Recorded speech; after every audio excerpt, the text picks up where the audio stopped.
Take this and go get rid of that burden you're carrying in your belly, and when you're done, get out of this house and never come back." My mother-in-law, Isabella's voice was as sharp and cold as steel on a winter night.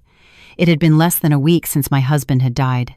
The dirt on his grave was still fresh, and she was already throwing a wad of cash and the address of a women's health clinic in my face. I stood paralyzed, my feet rooted to the cold tiled floor of the house that, until a few weeks ago, I had called my home. In my ears, the echo of her heart-wrenching wails during the funeral still seemed to resonate. But now, in front of me, was not a mother who had just lost her beloved son, but someone else, a stranger of incredible cruelty. My trembling hand instinctively rested on my 4-month belly, where Alex's and my first child was growing. The only seed he had left in this world was growing day by day, and she called it a burden. Just over a week ago, my life was a picture-perfect dream that any young woman would desire. My name is Sophia. I'm a kindergarten teacher in a quiet town in Oregon's Willamette Valley. My life truly changed when I met Alex. He was a civil engineer who had come to my town for a project his company was managing. He was mature, kind, with a warmth in his words. He said he loved my tenderness, my authenticity, my smile, and the patience with which I treated children. The day he asked me to marry him, my family cried with joy. My parents are just farmers, vintners, to be exact, who have worked hard their whole lives, wanting only a good husband, a safe harbor for their daughter. And Alex, in everyone's eyes, was the strongest harbor. My mother-in-law, Isabella, also seemed to appreciate me very much at first. The first time I went to her brownstone in New York City, she held my hand for a long time, endlessly praising how beautiful and good I was. She said her family wanted for nothing, only a virtuous daughter-in-law who knew how to care for the home. She even told me to consider her as my own mother, to tell her anything without hesitation, and I believed her. I naively believed I was incredibly fortunate. I thought the good fortune of my ancestors had allowed me to find a wonderful family-in-law. Our wedding was celebrated with everyone's blessings. I followed Alex to the city to live in a spacious apartment that, he said, was a wedding gift from his parents. My life in the following days was filled with happiness. Alex loved and pampered me to the extreme. Knowing I was new to the city, he took me out every weekend, showing me every street, every corner of the boroughs. He never let me do heavy chores. He always said a teacher's hands were for caring for children, not for arduous tasks. When I told him the news of my pregnancy, he hugged me tightly, spinning me around the living room. He would press his ear to my belly, whispering words of love to the child not yet fully formed. At that moment, I thought I was the happiest woman in the world, but happiness was fleeting, and the storm arrived on a fateful afternoon. Alex said he had to leave suddenly for a construction site in the Rocky Mountains, promising he would be back soon. I ironed every shirt for him, told him to be careful on the road, but just 2 days later, I received a call from his company. They said the SUV he was traveling in with several colleagues had been in an accident coming down a mountain pass. No one had survived. My entire world collapsed. I don't remember how I got to the accident site or how I identified his body. Everything was a blurry mess of tears and heart-wrenching pain. I fainted. When I woke up, I was in a hospital. At my side, my mother-in-law was sobbing. She hugged me. "Sophia, Alex is truly gone. How are you and I going to live now?" At that moment, I felt some comfort, thinking that in the midst of this tragedy, at least I had my mother-in-law by my side, someone to lean on. Alex's funeral was held in an atmosphere of mourning. I was like a ghost.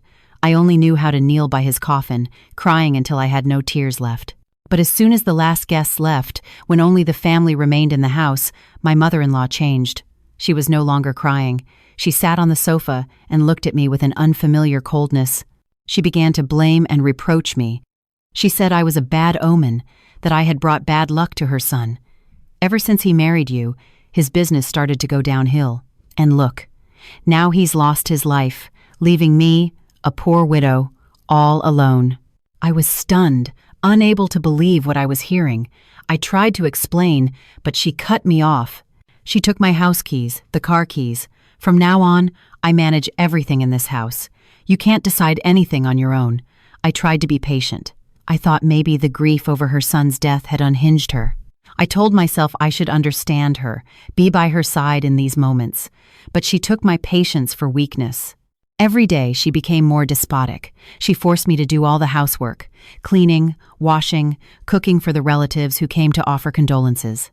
At meals, she only gave me stale bread and water, saying, "A parasitic woman like you is lucky to have anything to put in her mouth."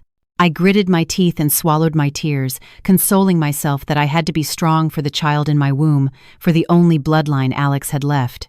And then the height of cruelty came that morning, the moment I recounted at the beginning of the story. After throwing the wad of bills at me, she went straight upstairs, stuffed all my clothes into an old suitcase, and threw it out the door.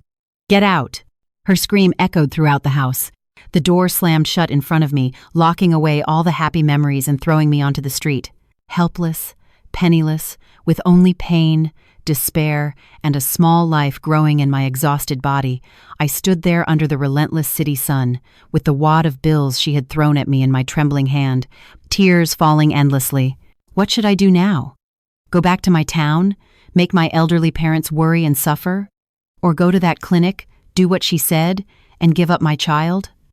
I didn't know. I really didn't know. When a woman is pushed to the abyss, when love and trust are shattered, she will either collapse or find an extraordinary strength to rise. The New York sun beat down on my head, but I felt nothing but an icy chill spreading from my heart throughout my body. I stood motionless in the middle of the crowded sidewalk, still clutching the crumpled wad of cash and the paper with the clinic's address my mother-in-law had thrust at me. The roar of traffic, the laughter and conversations around me seemed to belong to another world, a world I no longer belonged to. I was a lonely island adrift in a sea of strangers, without direction, without support. Where could I go now? To my hometown in Oregon? I couldn't. I couldn't show up with this look of misery, with this growing belly, before my elderly parents. My parents had been so happy for me, so proud of their engineer, son-in-law. If they knew the truth now, that their daughter was being treated worse than an animal by her in-laws, they surely couldn't bear it. Or maybe I should go to that clinic. I looked at the paper in my hand. The letters seemed to dance, mocking my pain. "Get rid of that burden." Isabella's words echoed in my ears, sharp as knives. My eyes filled with tears again. This is my child, Alex's blood, the only living memory he left me. How could I be so cruel? But if I kept the child, what would I live on?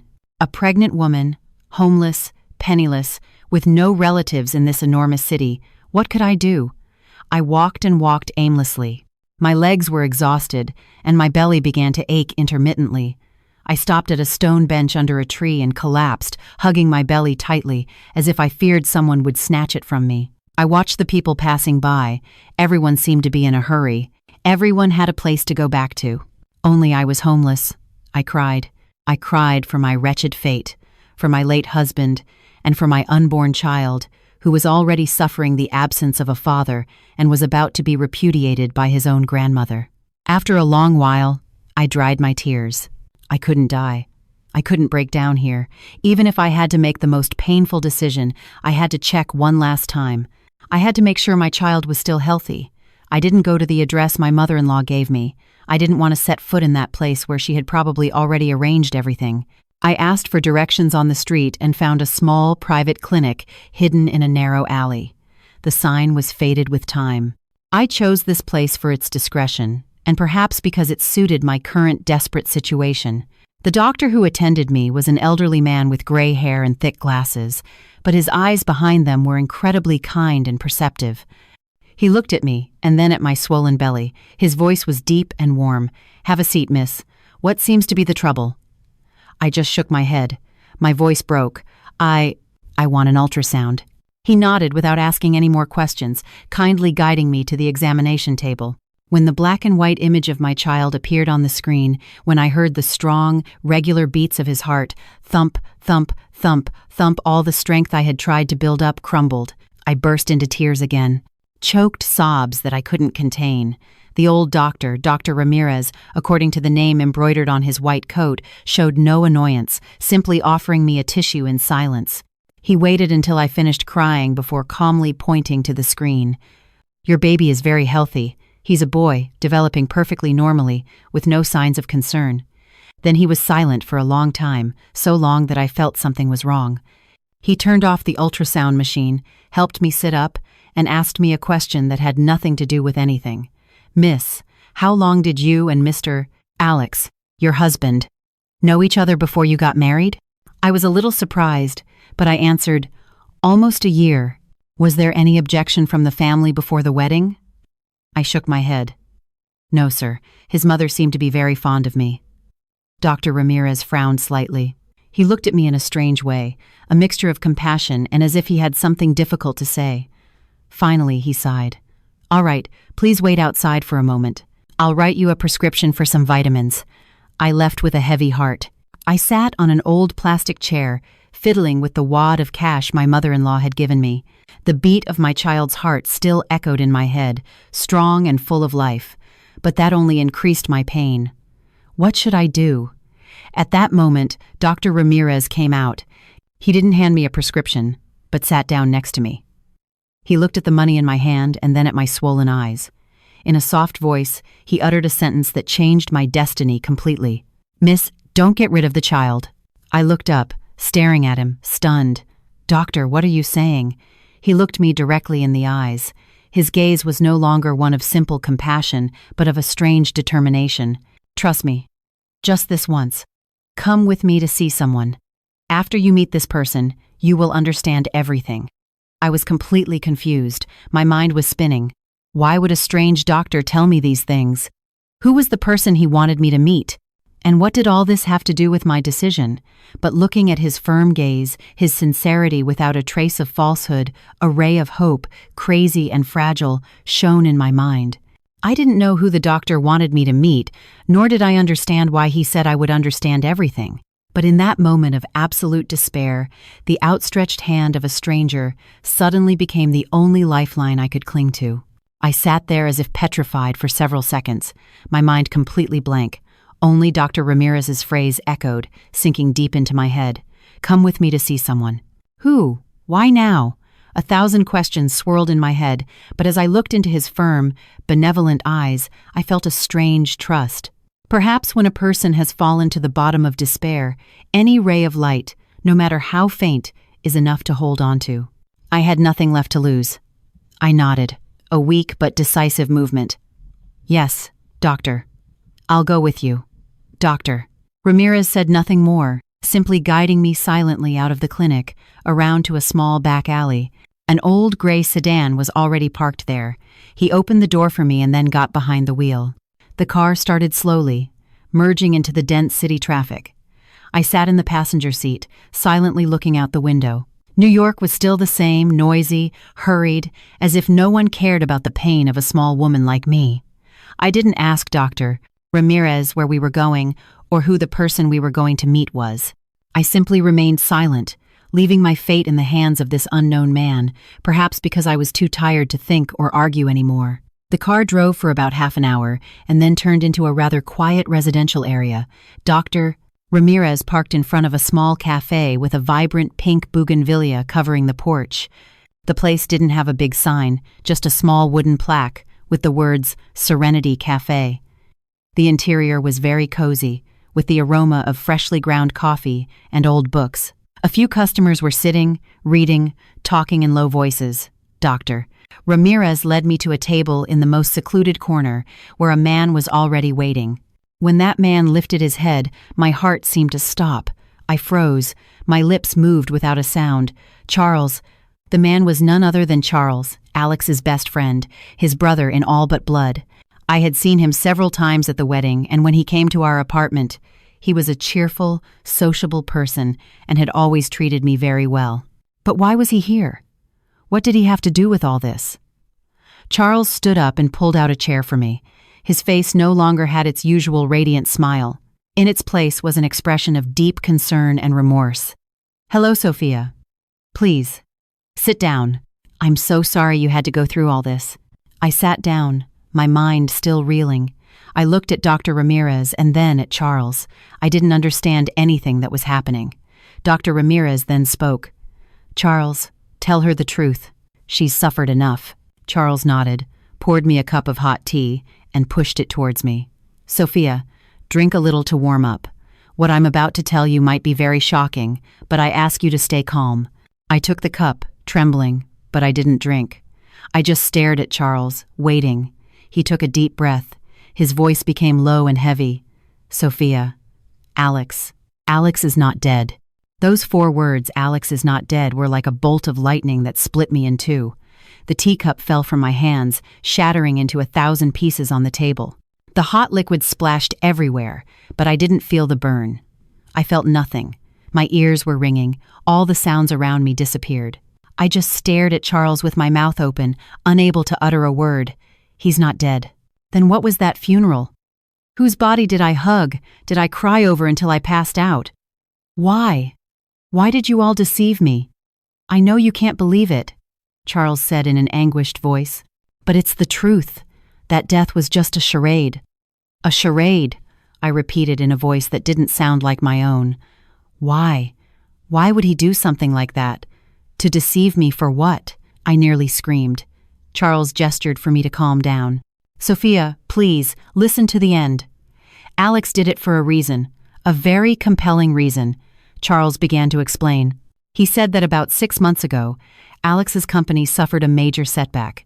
A trusted partner scammed him, taking all the capital and leaving him with a massive debt of several $1,000,000. The creditors were not ordinary people. They were loan sharks, thugs from organized crime. They not only threatened Alex, but also began to follow and intimidate his family, including me. Alex tried to raise the money by selling everything he could, but it wasn't enough. Charles's voice broke. He knew that if it continued like this, not only he, but you and the child in your womb would be in danger. Those people stop at nothing. That's why he made the most painful decision, to fake his own death. It was the only way to escape his pursuers, to protect you and the child. He came to me and Dr. Ramirez, the only people he could trust, for help.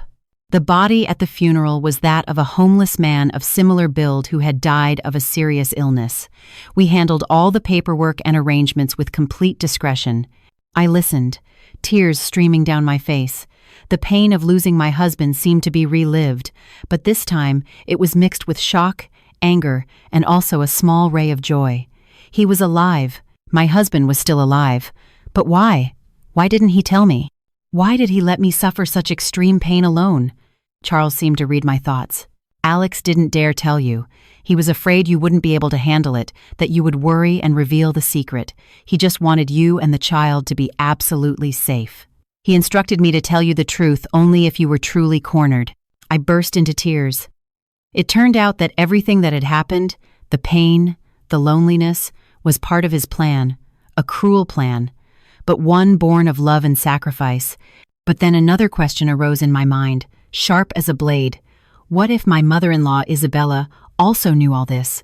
And what if everything she had done to me was not the blind grief of a mother who had lost her son? That question flashed in my head, cold and terrifying, and I stopped crying. I looked up at Charles, my eyes full of suspicion. Charles? And my mother-in-law? Did she know about this? Charles's face showed a flicker of confusion. He glanced at Dr. Ramirez as if seeking help. Dr. Ramirez simply gave a slight nod, indicating for him to continue. Charles turned back to me. His voice became hesitant, much more difficult than before. Sophia, this is more complicated than you think. Mrs. Isabella didn't just know. She was the one who... He left the sentence hanging in the air, as if he didn't dare speak the cruel truth. But I had already understood. My heart sank into a bottomless abyss. She was the mastermind, wasn't she? I whispered, my voice trembling but clear. Charles didn't answer, but his silence was the most resounding response. My world was once again turned upside down. If just a few minutes ago I was crying, moved by my husband's sacrifice, now I was trembling from an even more terrible truth. My mother-in-law, the woman I thought had become cruel from grief, turned out to be the director of this entire tragic play. Why? I asked, my voice nearly broken. Why did she do it? Alex is her son. Why would she cruelly fake her own son's death and then treat his wife and grandchild like that? Charles sighed, offering me another tissue. Because, Sophia, Mrs. Isabella's original plan was not how it unfolded. It was distorted by her own greed and cruelty. Charles began to tell another story, a version of the truth I could never have imagined. It was true that Alex had financial problems. It was true that he owed a lot of money, but he wasn't being chased by the mob. His creditors were normal business partners, only applying legal pressure. They weren't threatening his life. The faked death plan was Alex's idea, but his sole purpose was to disappear temporarily, find a way to get the money elsewhere, and then return to resolve everything peacefully. He told his mother the whole plan, expecting her to stay behind to take care of me and protect me and the child in my womb. But Alex trusted his mother too much, Charles said with a bitter voice.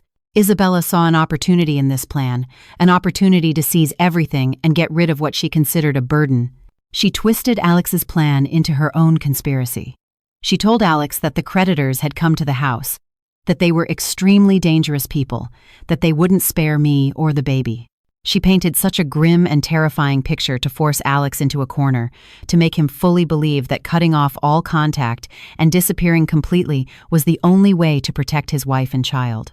And as for kicking you out and forcing you to have an abortion, Charles hesitated.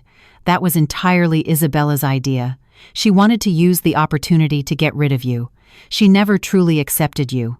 She always looked down on your background, believing you weren't worthy of her son, and the baby in your womb.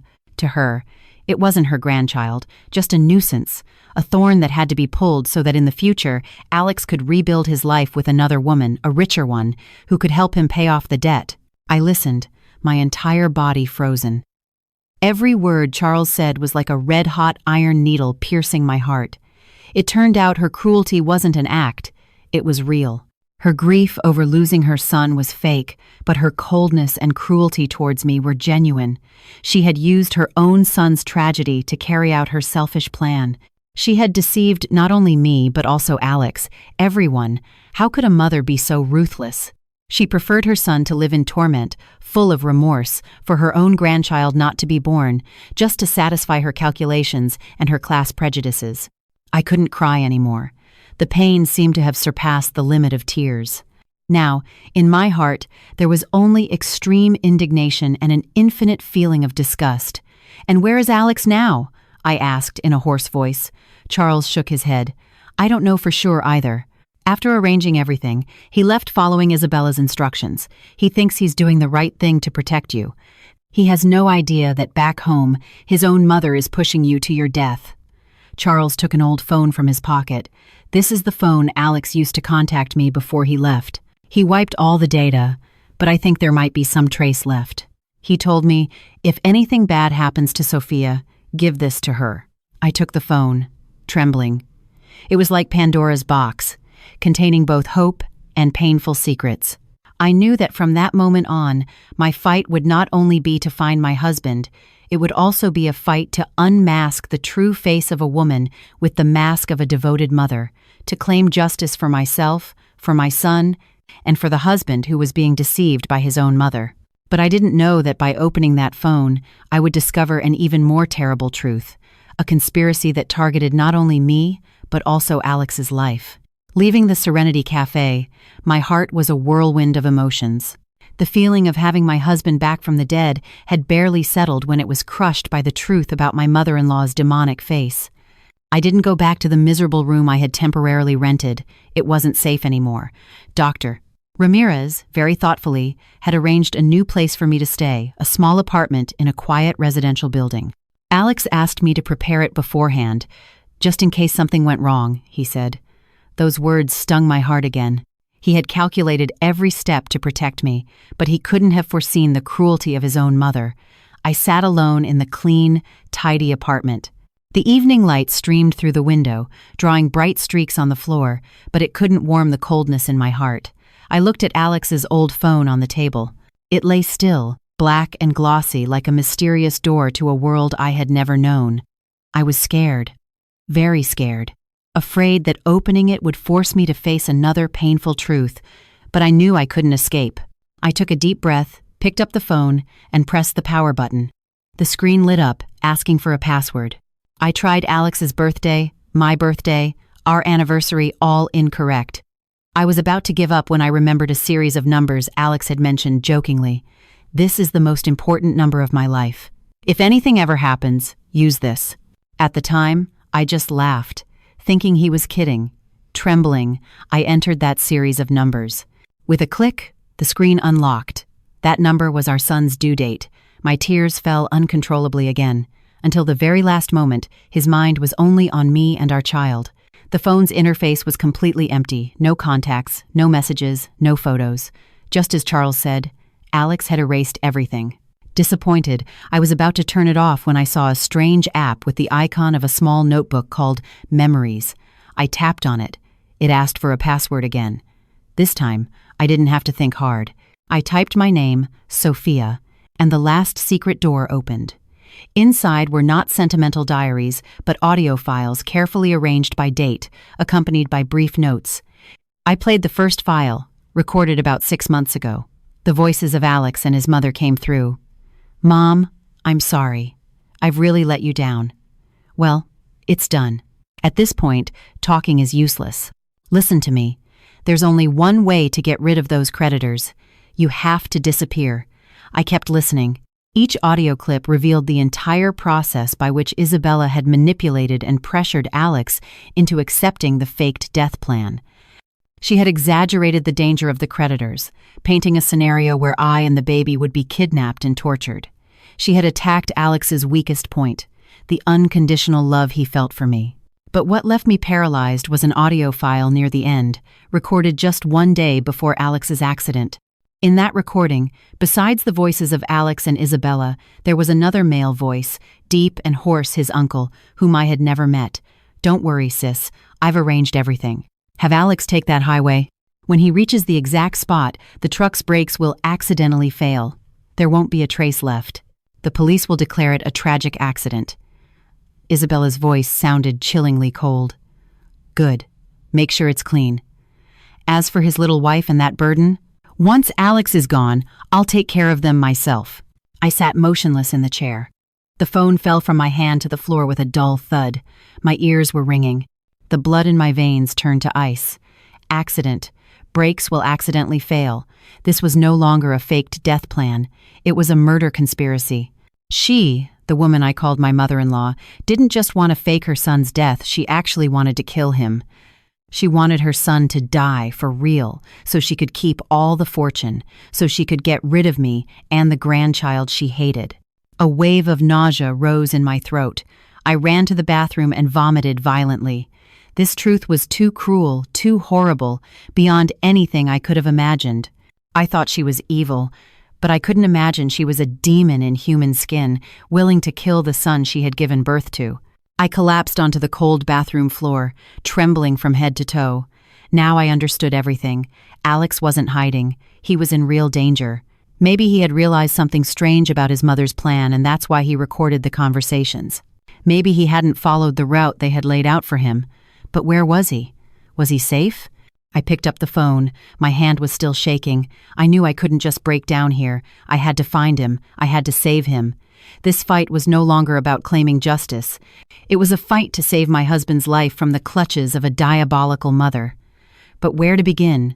When all the clues seemed to have been cut off, the shock and horror after discovering my mother-in-law's plot to murder my husband nearly paralyzed me. I stayed motionless on the cold bathroom floor, my mind blank, not knowing what to do. Save Alex. But how? I didn't even know where he was. Call the police? But the only proof was a recording on an old phone. Would they believe me, or would they think I was a widow in shock, speaking nonsense? I felt like I was in the middle of a dense fog, with no way out, not a single ray of light. Just then, the doorbell rang. I jumped. Who could it be at this hour? Could it be Isabella's men, coming to take care of me? I held my breath and tiptoed to the door to look through the peephole. Outside stood Charles. He looked very impatient, constantly glancing around. I hesitated for a moment but decided to open it. As soon as he saw me, Charles sighed in relief. "My God, Sophia, why weren't you answering your phone? Are you okay?" I just shook my head, let him in, and locked the door. I didn't say anything, just handed him Alex's phone with a still trembling hand. Charles took it, looking at me strangely. I opened the Memories app and pointed to the last recording. He put on headphones, and his face gradually changed from surprise to astonishment, and then to fury. When the recording finished, he took off the headphones. His eyes were bloodshot. His hand clenched the phone so tightly his veins stood out. "Damn animals," he hissed through gritted teeth. I suspected something was wrong. Isabella's attitude was too calm, too calculated, but I never imagined she would be capable of doing this to her own son. "Charles, what do we do now?" I asked in a desperate voice. "I'm afraid Alex is in danger. We have to find him." Charles paced back and forth in the room, trying to calm himself. He thought for a moment and then said, "Sophia, listen to me. First, we can't act rashly. If Isabella finds out we've discovered her plan, she won't hesitate to use any means to silence us, and Alex will be in even more danger. Second, I'll try to contact Alex. Before he left, we agreed on some secret signals in case of an emergency. I'm not sure if it will work, but we have to try." "And me?" I asked. Charles looked at me with determination. "You have to keep acting. You have to play the part of a pitiable, grieving wife who completely believes the story her mother-in-law has created. You have to make her believe you're still in the palm of her hand. Only then will she let her guard down, and we'll have time to act." Charles's words were like a ray of light in my chaotic mind. It was true. I couldn't break down now. I had to be calm, be strong. I had to become the best actress to deceive that demon. The next day, I called my mother-in-law. I cried on the phone, telling her I had thought it over, that I couldn't live without my child, that I wouldn't have an abortion. But I also told her I was too heartbroken to stay in that house. I said I would find a quiet place to carry my pregnancy, to wait for the baby's birth. Isabella, on the other end of the line, after a moment of silence, surprisingly agreed. "Well, if you've decided, do as you wish. Consider it me giving you a chance." She hung up. I knew she didn't agree out of compassion, but because my disappearance would make her plan even more perfect. A widow so grief-stricken that she leaves, never to return. A script too believable. In the following days, Charles and I began a race against time. Charles, through his contacts, tried to follow the few clues Alex might have left. For my part, I started my own investigation. I remembered every little detail of my days with Alex. Stray phrases, places he had mentioned, friends he rarely saw. And then a vague memory flashed in my mind. He said it was where his maternal grandmother had spent her last years. He said the place was very peaceful, far from the world. He even joked, "If we ever get too tired, we'll retire here, okay?" At the time, I just laughed, but now my gut told me there was something about that place. I quickly searched online for information about the retreat. It was called St. Jude's Retreat, deep in the Adirondack Mountains, almost a day's drive from the city. A place practically isolated from the outside world. Could he be there? I told Charles about this. He also thought it was a very valuable clue. Alex loved his grandmother very much. That could be the only safe place he thought of, Charles said. But the road there is long and dangerous. And you're pregnant. You can't go. Let me go. I shook my head. No, I have to go. I have to see it with my own eyes. Besides, if only you go, he might not show himself. But if I'm there, maybe he'll trust more. After some discussion, Charles finally agreed, but on the condition that Dr. Ramirez accompany us to take care of me. The journey to rescue my husband had officially begun, but I didn't know that this trip to the rugged mountains was not just a search, but another trap waiting for us.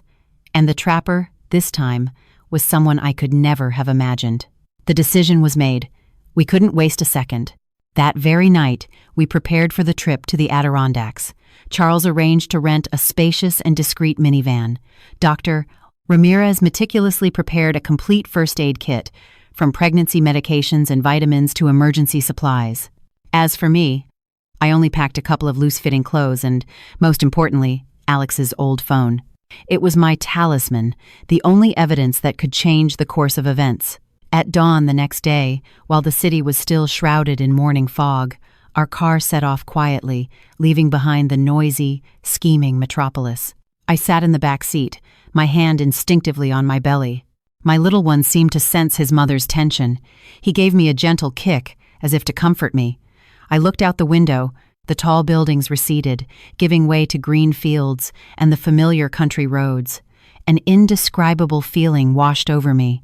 I was on my way to save my husband, whom everyone believed to be dead, a journey as absurd as it was heroic. During the drive, we barely spoke. "Doctor, Ramirez would turn around occasionally to ask if I was tired, if I needed to rest. Charles focused on driving, his face tense and determined. Occasionally, he would glance at me in the rearview mirror with a look full of concern and a hint of remorse. I knew he blamed himself for not recognizing Isabella's true face sooner, for letting me suffer alone. The journey took almost 2 days. The landscape constantly changed, from the fertile plains to the rolling hills, and finally to the winding and dangerous mountain roads of the Adirondacks. The deeper we went, the purer and colder the air became. Small stone villages clung to the mountainsides. Smoke rose lazily from chimneys, a peaceful scene that completely contrasted with the storm raging inside me. Finally, on a gray afternoon, after asking for directions several times, we arrived at the foot of the mountain where the small trail leading up to Street Jude's retreat began. The retreat clung to the summit, appearing and disappearing among the clouds. The path was just a narrow, steep, and slippery cobblestone trail. "The car can't go up.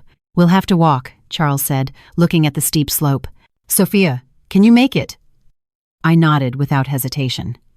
"I can. Even if I have to crawl, I'll get there." We began the ascent. Dr. Ramirez walked beside me, always ready to support me. Charles went ahead, clearing branches that blocked the path. My belly, now 5 months along, made walking increasingly difficult.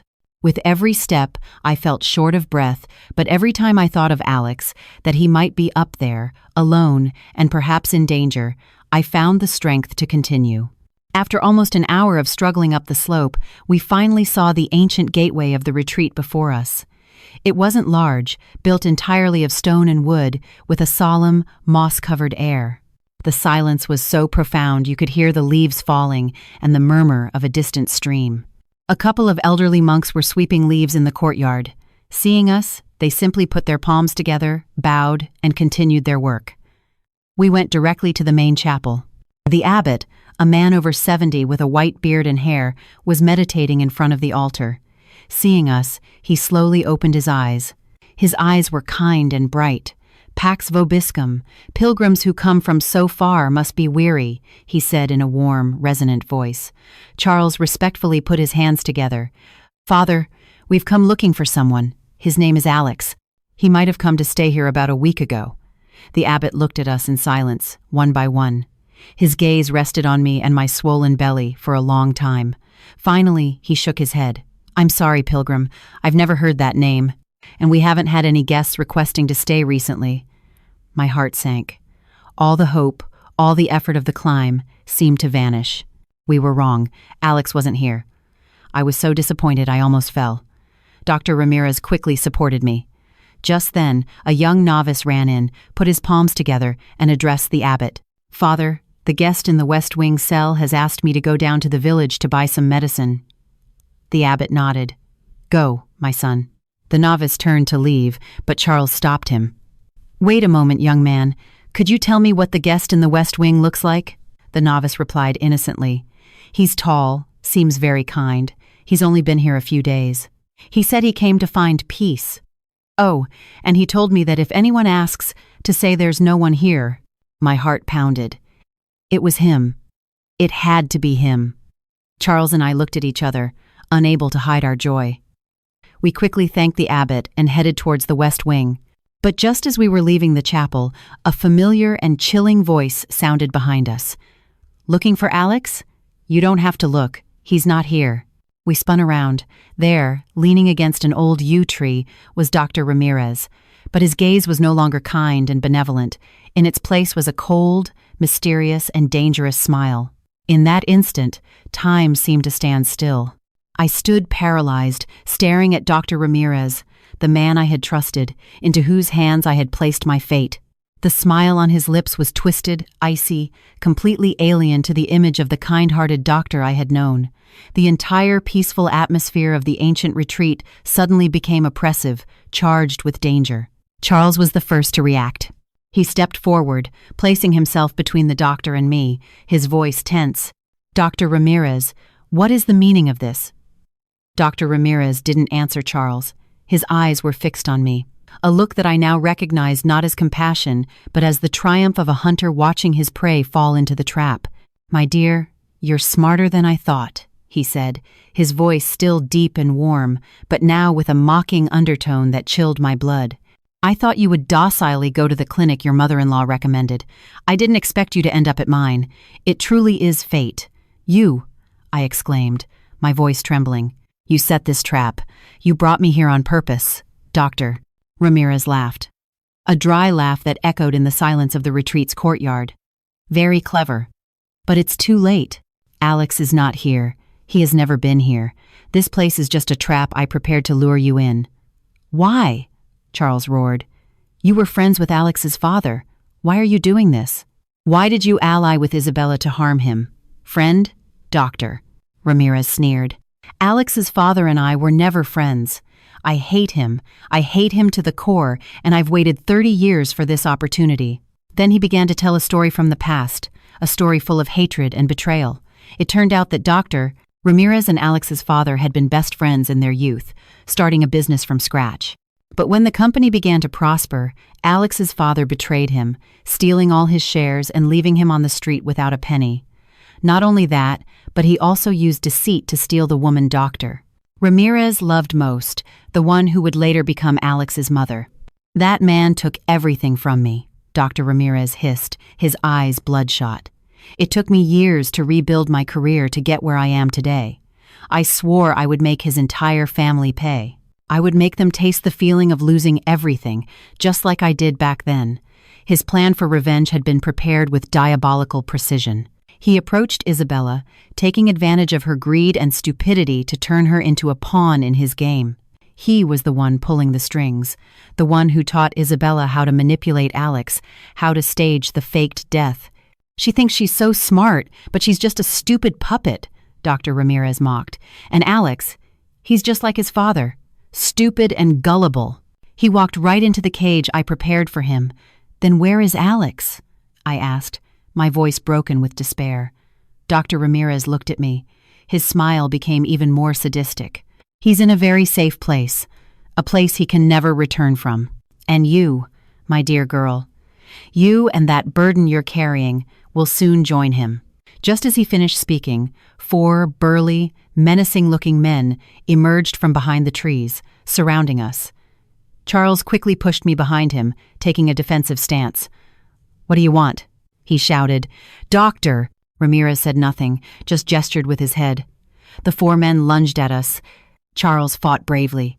He knocked one down, but against 4 armed men, he was quickly overwhelmed. One of them hit him hard on the back of the neck with a baton.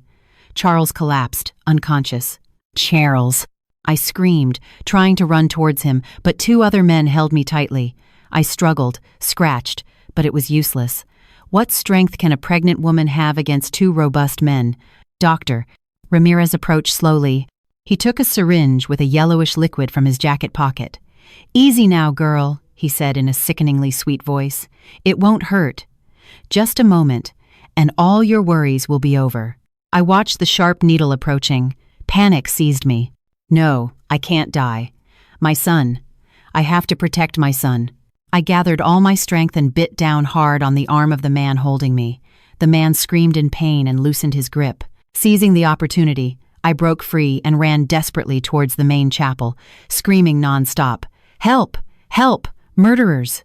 But the retreat was too deserted. My cries for help only echoed and were lost in the silence. They caught up with me quickly. Just as one of them was about to grab me, a figure in a brown habit suddenly appeared, using a staff to strike the man's hand hard. It was the abbot. Despite his age and fragility, his gaze was severe and full of authority. He stood between them and me, shouting, "Pax vobiscum." This is a sacred place. You cannot commit impure acts here. Doctor.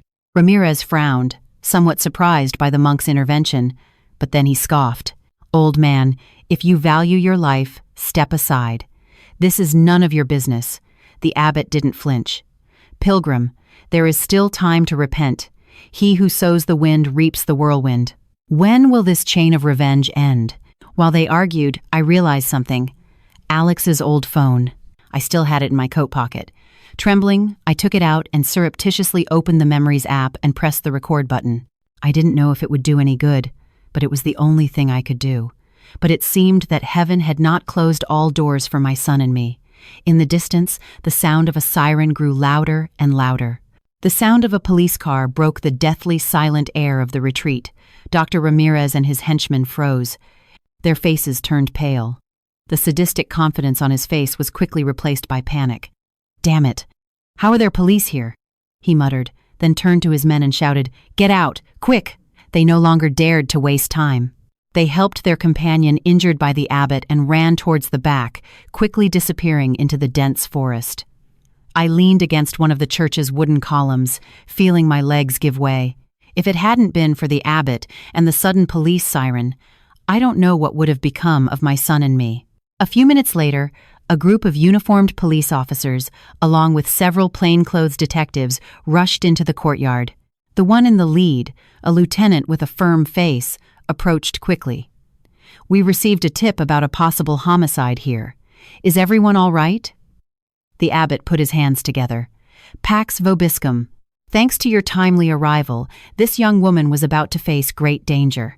The lieutenant looked at me and then at Charles, who was lying unconscious on the ground. "Call an ambulance. We need to get the injured man to the hospital immediately," he ordered a subordinate. Then he turned to me with a softer voice. "Miss, don't be afraid. It's over now. Can you tell us what happened?"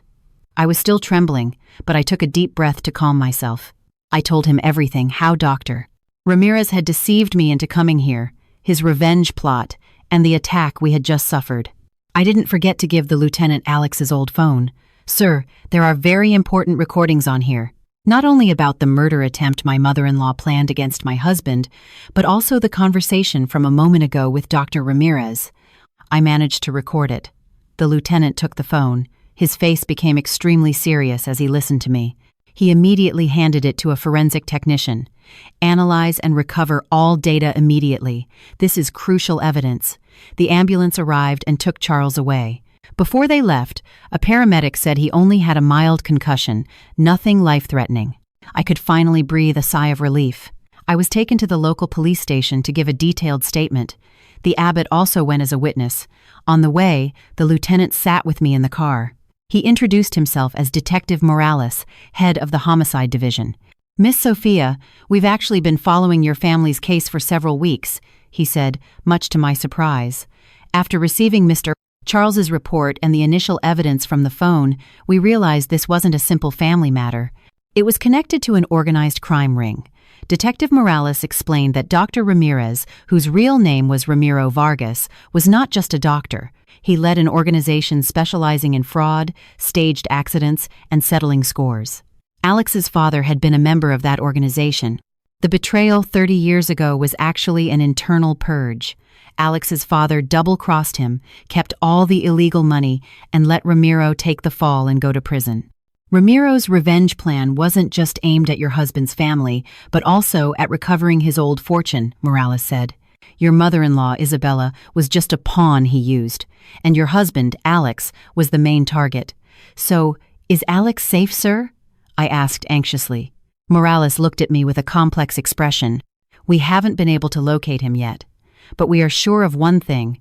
He didn't go abroad, as his mother claimed. He's still in the country, and he's likely being held somewhere." My heart clenched. Fear gripped me again. "But how did you know to come to the retreat in time?" Morales smiled. "Thanks to a text message. This morning, we received an anonymous message from an unknown number. It just said, 'Street Jude's Retreat. Save someone.' We mobilized immediately. Luckily, we arrived in time. An anonymous message. Who? Who knew Ramiro's plan and tipped off the police? A whirlwind of questions returned to my head. But whoever it was, I owed them my life. That person had saved my son and me. The investigation accelerated. Based on the recordings from Alex's phone, the police had enough evidence to issue a nationwide warrant for Ramiro Vargas and his accomplices. His picture appeared in all the media. Isabella and her brother, upon hearing the news, broke down. They couldn't believe the person they had trusted was the family's mortal enemy and a dangerous criminal. They confessed everything, from how Ramiro had approached and manipulated them to the plan for the accident. But Alex's whereabouts remained a mystery. With each passing day, my hope diminished a little. I was scared I would never see him again. What would my son and I do? But a week later, Just as I was about to lose all hope, an unexpected call from a hospital in a remote mountain county lit a faint ray of light. They said they had just admitted a patient, a victim of a car accident with amnesia, with no identification.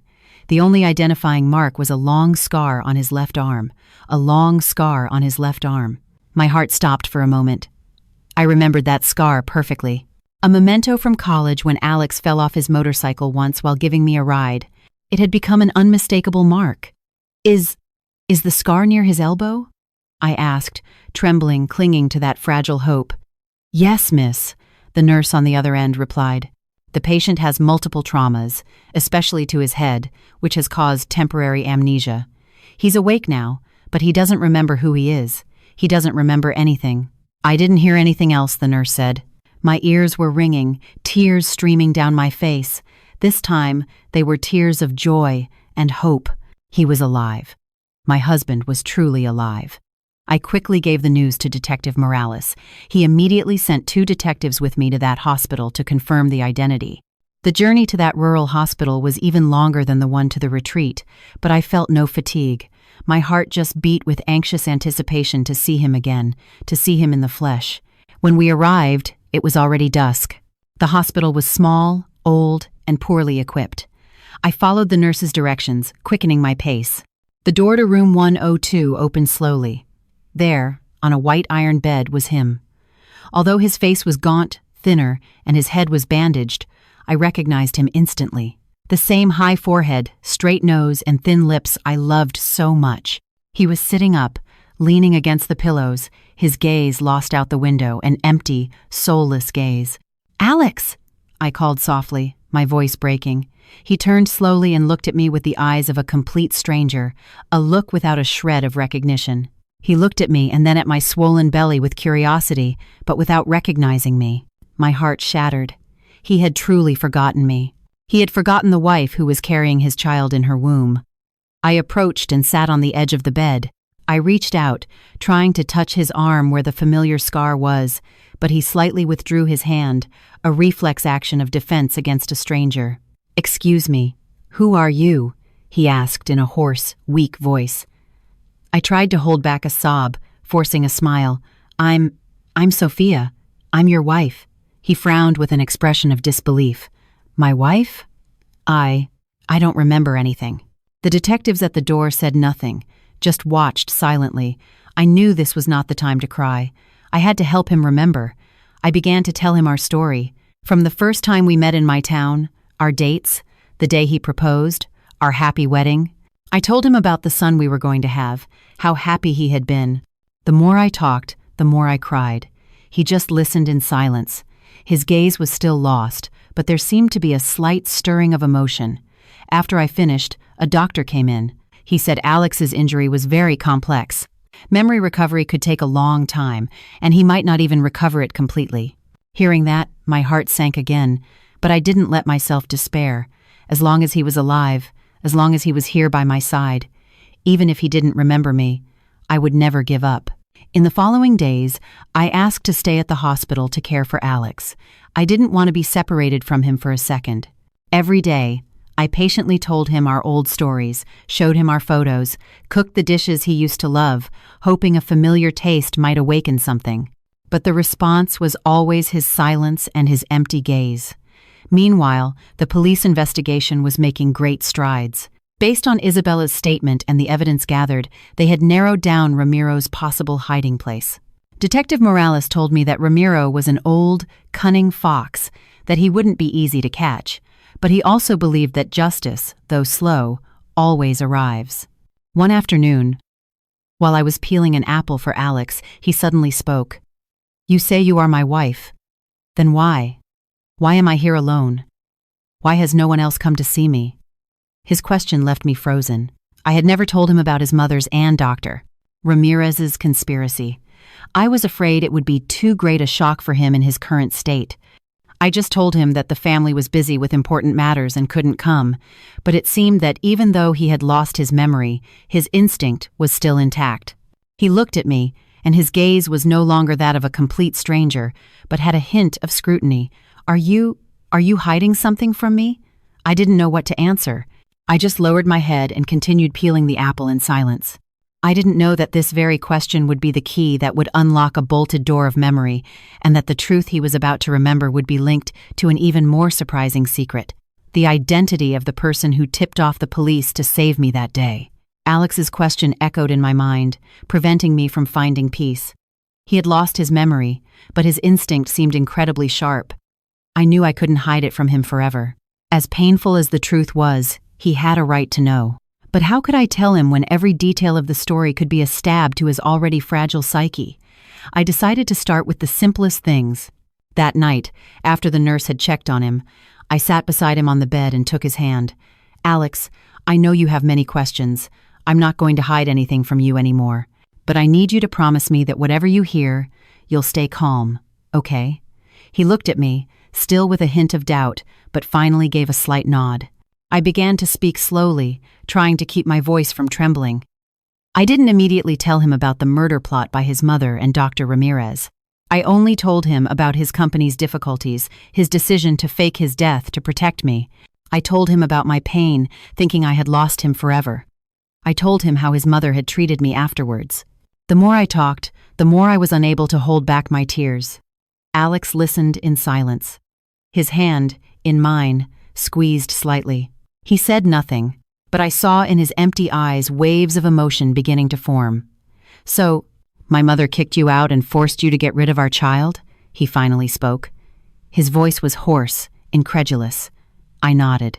The tears were falling again, but I didn't do it. I kept our son. He looked at my belly, then at me, with an incredibly complex expression, a mixture of pain, guilt, and a hint of gratitude. Slowly, he raised his hand as if to touch my belly, but withdrew it halfway. "I'm a terrible husband," he murmured. It was the first time since he woke up that he used the pronoun I to refer to himself. A tiny change, but one that ignited a great hope in me. Perhaps his memory was returning. A few days later, Alex's health improved significantly. He could already walk around the room by himself. Every day I was by his side, continuing with our stories. It seemed that the sweet memories were gradually filling the void in his mind. He began to remember scattered fragments. The image of my radiant smile on our wedding day. The feeling of our son's first kick in my womb. Each time, he would squeeze my hand tightly, apologizing over and over again. Meanwhile, outside, the hunt for Ramiro continued relentlessly. Detective Morales told me that Ramiro was an extremely cunning criminal. He constantly changed hiding places, making the law enforcement's job very difficult. But he also assured me that the net was tightening, that his capture wouldn't be long. One morning, while I was reading a book to Alex, he suddenly sat up, clutching his head with both hands, his face contorted in pain. "Alex, what's wrong?" I exclaimed, alarmed, holding him. He didn't answer, just squeezed his eyes shut, muttering unintelligible words. "The truck, that road, Ramirez." Then he opened his eyes wide and looked at me. His gaze was no longer empty but filled with pure horror and recognition. Sophia, I remember now," he said in a trembling voice. "I remember everything. That day, it wasn't an accident. Someone tried to kill me." His memory had returned. Not the sweet memories, but the most terrifying one of all. He recounted that on the day of the accident, while driving on the lonely mountain road his mother had indicated, he felt something was wrong. He had secretly checked the location on his phone and discovered that the road did not lead to the place his mother had told him. At that very moment, he received a strange text message. "Turn around immediately. It's a trap." But it was too late. A truck appeared from behind at full speed and rammed his car. "I only had time to swerve the wheel and send the car off the cliff," Alex said, still trembling. "After that, I don't remember anything else until I woke up in this hospital." "A strange message? Who sent it to you?" I asked, my heart pounding. Alex frowned, trying to remember. "I don't know. It was an unsaved number. But I remember, before I left, I gave my backup phone number to one person. Someone I trusted could help you if something happened to me. I told him if he couldn't contact me, to notify the police." I froze. Who was this person? The person who sent the warning message to Alex was the same one who tipped off the police to rescue me at the retreat. This person knew Ramiro's entire plan, but had been secretly helping us from the shadows. Who was this mysterious hero, and why was he doing it?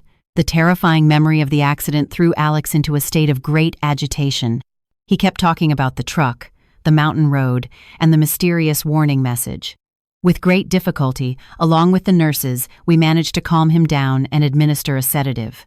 Seeing him asleep in bed, his face still marked by fear, I felt a sharp pain in my heart for the horrible things he had to go through, and all of it alone. As soon as Alex fell asleep, I immediately called to inform Detective Morales. He was very surprised to hear that Alex had regained his memory. "Excellent," he said. "This is a crucial turning point. Alex's testimony will be the most direct and compelling evidence to charge Ramiro and his accomplices with attempted murder. Stay by his side, take care of him, and encourage him. We'll send someone soon to take his official statement, but what intrigued me most was the identity of that mysterious person. I asked Alex about it when he was calmer. He frowned, struggling to search his damaged memory. He couldn't remember who it was. "Sophia," he said in a helpless voice. "I just remember he was an old friend, someone I trusted a lot, but with whom I had lost contact.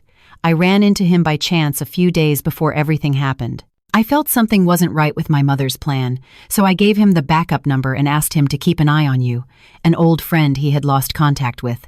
The information was too vague, but I was sure this person played a crucial role in the whole case. Not only had he saved both Alex's and my life, but he probably knew other secrets we were not yet aware of." In the following days, while we waited for Alex's full recovery, we spent some truly quality time together, without deceptions, without secrets. We reminisced about old times, talked about the child who was about to be born. The pain and fear seemed to have brought us closer, making our love deeper and stronger than ever. A week later, Detective Morales and some inspectors came to the hospital to take Alex's official statement. He recounted the entire event in detail and clarity. His testimony perfectly matched the evidence the police had gathered. "With this testimony, we have sufficient grounds to issue an international arrest warrant for Ramiro Vargas," Morales said. "He won't be able to escape." Meanwhile, in our home city, the trial of Isabella and her brother was held. With irrefutable evidence, both received fair sentences for fraud and conspiracy to cause harm. I did not attend the trial. For me, it was all over. I only hoped they could use the rest of their lives in prison to repent for their sins. Our life slowly returned to normal. Alex's health improved rapidly. He could walk on his own, and his memory was almost fully restored. The only thing was, he still couldn't remember who that mysterious friend was. It was like an untied knot in our hearts. Until one afternoon, while I was collecting Alex's belongings that the hospital had kept since his admission, I found something small in his jacket pocket. It was a wooden keychain with a finely carved maple leaf. I picked it up, feeling it was familiar. I had seen it somewhere before. I showed the keychain to Alex. He took it, turned it over and over, and suddenly his eyes lit up. "The Maple Leaf. The Maple Leaf Cafe," he murmured. "That's it. I met him there." His memory flooded back like a river. That person is Marcus. Marcus? I was stunned. Impossible. Charles has been with me all this time, helping me look for you. How could he be the mysterious helper? If he knew everything from the beginning, why didn't he tell me? No. The Charles, you know, Alex quickly explained. He has the same name, but it's a different person. Marcus was my best friend in college, but then his family moved abroad, and we lost touch. I ran into him by chance at that cafe. Marcus, a completely unfamiliar name. But why did he help us? And why did he choose to do it in silence? Just then, my phone rang. It was an unknown number. I hesitated for a moment but answered. "Hello, Sophia. This is Marcus." A deep, unfamiliar male voice sounded on the other end. "I think it's time we met." I froze. The mysterious hero had finally revealed himself. But would this meeting bring answers or open the door to another shocking secret? The unexpected call from the man named Marcus left me as shocked as I was expectant. After so many days of speculation, the silent hero had finally decided to show himself. I agreed to meet him. The appointment was set for the next afternoon at the same Maple Leaf Cafe where he and Alex had coincidentally reunited. Alex wanted to come with me, but I refused. I wanted to face this person alone, to hear for myself the answers to all the questions that had piled up inside me. I arrived at the meeting place a few minutes early. The cafe was small and cozy, decorated in a vintage style. I chose a table near the window where I could watch people pass by. My heart was racing, a mixture of anticipation and nervousness. Who was this man, after all? And what was his true purpose? At the appointed time, a tall man, dressed in a simple but elegant white shirt, entered the cafe, glanced around, and walked straight to my table. His face was firm, intelligent, and his deep eyes, which seemed to hold many stories, stood out. "Hello, Sophia. I'm Marcus," he said, extending his hand. His voice was deep and warm, exactly like the one I had heard on the phone. I shook his hand, feeling the warmth and firmness of his grip. "Hello. Thank you for coming. And thank you for everything." Marcus smiled, a slight smile, but with a touch of sadness. "You're welcome. I just did what I thought was right." We sat down. After a few seconds of awkward silence, I got straight to the point. "Mr. Marcus, I really don't understand why you helped us and how you knew Dr. Ramirez's plans so well." Marcus didn't answer immediately. He looked out the window with a distant gaze, as if reliving a long story. Finally, he turned to me and revealed a truth that left me even more stunned than when I discovered my mother-in-law's conspiracy. "Because, Sophia, Ramiro Vargas is my biological father." I felt as if an electric current ran through my body. Biological father. Dr. Ramirez, the demon who had shattered my family, was the father of the man who had saved our lives. It was too absurd. Too illogical. How? How is that possible? I stammered. "If he's your father, why did you go against him?" "Why did I go against him?" Marcus continued for me, his voice laden with bitterness. "Because he doesn't deserve to be called a father. He's a monster, and I know that better than anyone." Marcus began his story. He was the result of an extramarital affair between Ramiro and his mother. His mother was deceived and abandoned by him right after Marcus was born. His childhood was a succession of days lived in the contempt and rejection of others. It wasn't until he was older that he discovered the truth about his father. He sought him out not for affection, but for an answer. But he only found coldness and denial. "He saw me as a stain, a bothersome existence," Marcus said, clenching his fists. "But I didn't give up. I've been secretly following him for years, collecting evidence of his crimes. I wanted to bring him to light, to make him pay for what he did to my mother and his other victims. The chance encounter with Alex was a turning point. When he heard Alex talk about his financial problems and his mother's strange behavior, Marcus suspected his father's hand was behind it. He advised Alex to be careful, which is why Alex entrusted him with the backup phone number. When Alex stopped responding, I knew something bad had happened, Marcus continued. I used my contacts to investigate and discovered the whole conspiracy. I tried to warn Alex, but I wasn't in time. Then I knew he wouldn't spare you or the baby, so I found a way to tip off the police. I listened with a mixture of indescribable emotions. I felt compassion for Marcus's fate and admiration for his courage and righteousness. He had carried a heavy burden, fighting alone against his own criminal father. "And what do you plan to do now?" I asked. Marcus looked at me. There was no longer hatred in his eyes, only a deep sadness. "They've already caught him. That's the price he has to pay. I'll testify at the trial. I'll tell the whole truth. After that, I'm leaving here. I'll take my mother somewhere far away to start a new life, a life without the ghosts of the past." We sat in silence, finishing our now cold cups of tea. The story had come to an end. All the secrets had been revealed. The wicked had paid for their crimes. The wounded had also found their own path. I knew that after this meeting, I would probably never see Marcus again. But his image, that of a silent hero, a son who dared to confront evil, even when that evil wore the face of his own father, would be forever etched in my memory. But life always has surprises in store. As Marcus and I were preparing to leave, my phone suddenly rang. It was Detective Morales. His voice on the other end was extremely urgent. "Sophia, get to the hospital right now. Something serious has happened." My heart clenched. "Alex? Has something happened to Alex?" "It's not Alex," Morales replied in a rushed voice.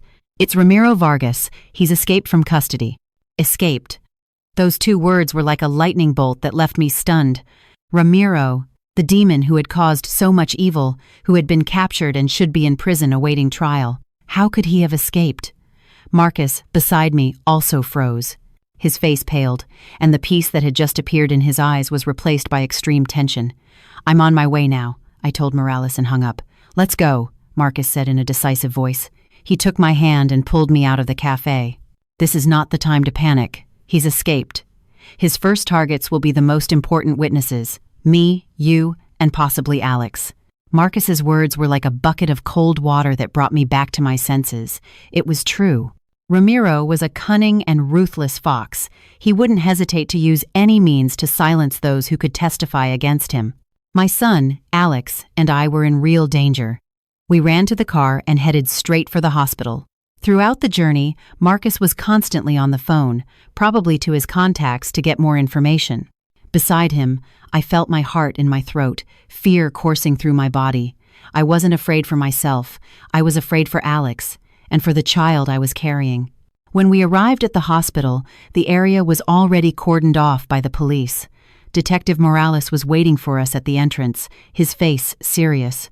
As soon as he saw us, he approached quickly. "Thank God you're okay," he said with evident relief. "What happened? How could he have escaped?" Marcus asked directly. Morales sighed. "He faked a heart attack. He took advantage of the transfer to the hospital for treatment. He conspired with some of his men who were waiting outside. They attacked the officers guarding him and fled. They had it all planned. And Alex?" I asked anxiously. "He's safe," Morales reassured us. "We've placed 24-hour surveillance on his room. He won't be able to get close. But the problem is, we can't protect you forever. Ramiro is on the loose. He's like a cornered beast. He'll become extremely dangerous." Marcus clenched his fists. "So what do we do? Wait here for him to come?" "No," Morales denied. "We have to get ahead of him. We need to figure out where he might go. The place he considers safest." The safest place? Where could a fugitive hide? As everyone thought, I remembered a detail from the conversation I had heard on Alex's phone. The recording between Isabella and her brother. They had mentioned a place. "The old warehouse at the port," I said suddenly. All eyes turned to me. I remember in the recording, my mother-in-law and her brother talked about taking care of my husband if the plan failed. They said they would take him to an old warehouse in the port area of Valencia. I corrected myself. An old warehouse on the Brooklyn docks. It was one of my father-in-law's old, illegal bases of operation. Morales and Marcus looked at each other, a spark of understanding in their eyes. "It's very possible," Morales said.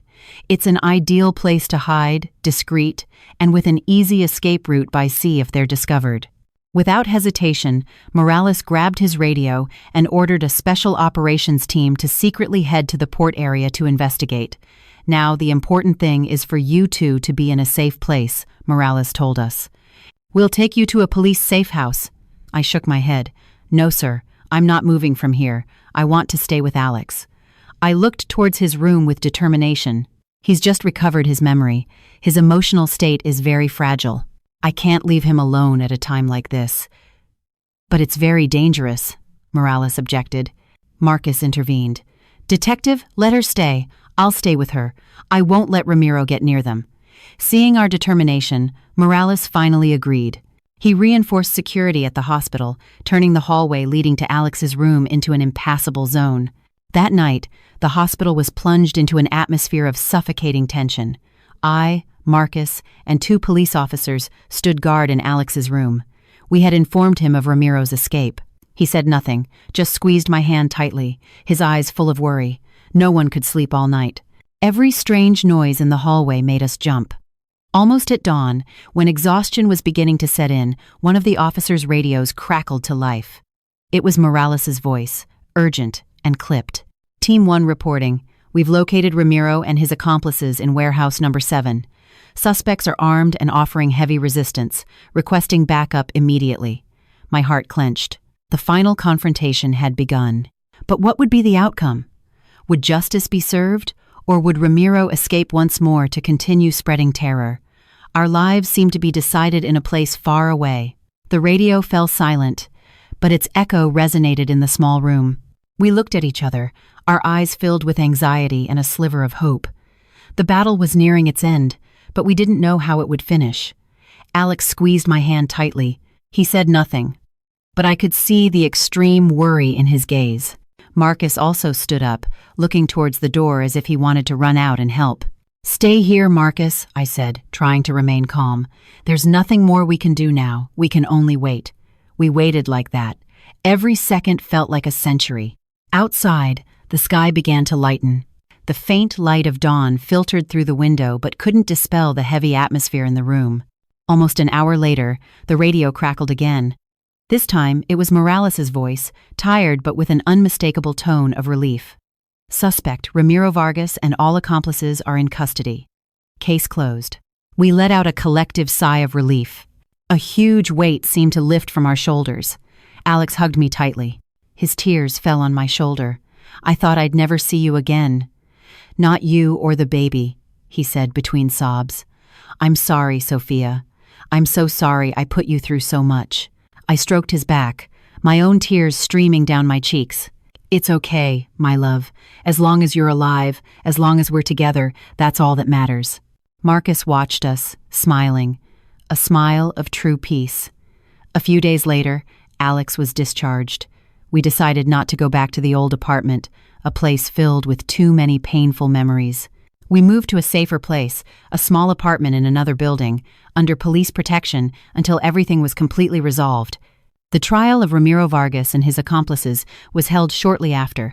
With irrefutable evidence from Alex's recordings to the testimonies of Marcus, myself, and Isabella herself, he and his henchmen received the maximum sentences for murder, fraud, and organized crime. Isabella and her brother also received additional sentences for their complicity. Justice had finally been served. A few months later, I gave birth to my son in a normal hospital, without luxury or fanfare. He was a beautiful, chubby baby, the spitting image of Alex. He looked at him with eyes full of tears. "He's our miracle, Sophia," he said, his voice thick with emotion. After everything, Alex and I decided to start from scratch. He didn't go back to his old company. With the little money we had left and help from Marcus, he opened a small carpentry workshop, specializing in handmade furniture. He said he wanted a simple life, with no more intrigue or ambition. I returned to my job as a teacher at a kindergarten near our home. Our life was no longer luxurious as before, but it was filled with laughter and peace. The real doctor, Ramirez, the kind doctor who helped me, became an indispensable member of our small family. He visited us often, taking care of my health and the babies like an adoptive grandfather. Charles, Alex's best friend, also came by often. And Marcus found a new job, a new life, free from the ghosts of the past. He and his mother moved from the city to a quiet coastal town, seeking the serenity they so deserved. Years passed. Our son grew up healthy and smart. Alex and I often told him our story, the storms we had weathered, and how we had done it together. We taught him about kindness, courage, and that justice always prevails, no matter how long it takes. One evening, as we were all in the small garden of our new home, Alex took my hand. "Sophia, do you remember what I once told you? If we ever get too tired, we'll retire to Street Jude's retreat." I smiled, resting my head on his shoulder. "I remember, but now I feel like I don't need to retire anywhere. Because wherever we are, as long as I'm holding you and our son, I've already found my peace." Alex hugged both of us tightly. We looked at each other, and in our eyes, there was no longer fear or pain, only love, understanding, and an unbreakable faith in the future.